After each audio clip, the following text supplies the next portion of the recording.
Well, now to an update on the city's latest Safe Rest Village in North Portland. What we're talking about here are the sanctioned tiny pod homes. That's versus the mass tent encampments recently proposed by Mayor Ted Wheeler.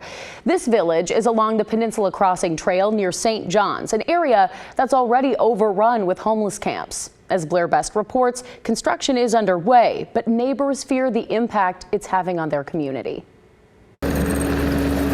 The constant hum of heavy machinery marks the latest phase in the city's Peninsula Crossing Trail Safe Rest Village in North Portland.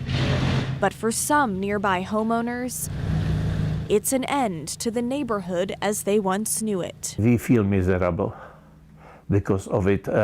We had completely different vision for our old age to live in peace. I grew up in Prague.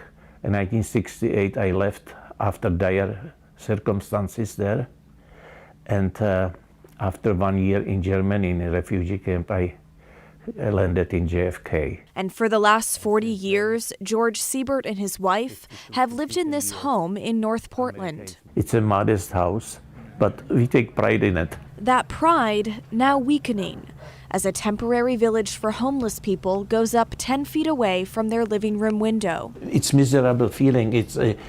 I never thought it will happen. He says there's been little communication from the city. I wrote Mayor Wheeler a letter on March 3rd, and I never got any response. The spokesperson for the city's Safe Rest Village team says they were out talking with neighbors on Monday. They've also held stakeholder meetings and shared updates through the mail. Yet some say it's still not enough. We have been ignored. We have been absolutely, our voices have fallen on deaf ears. This neighbor didn't want to be identified, but doesn't see the Safe Rest Village as a long-term solution.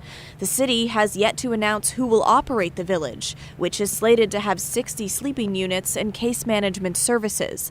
But once they do, the city says that organization will be in touch with neighbors. We would hope that it would be a good situation for people that need it, but right now, with no supervision and management team, I don't think it's a possibility. Now, right on the other side of the fence to the Safe Rest Village is this large homeless encampment, which has recently been posted for removal. Now, talking with some of the homeless people here, they say they would love a spot in that Safe Rest Village, yet the city says they can't guarantee that. City outreach crews have offered those homeless people other shelter services, yet many don't take them up on it.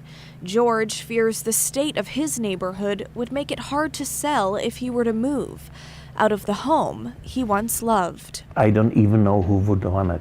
In North Portland, Blair Best, KGW News.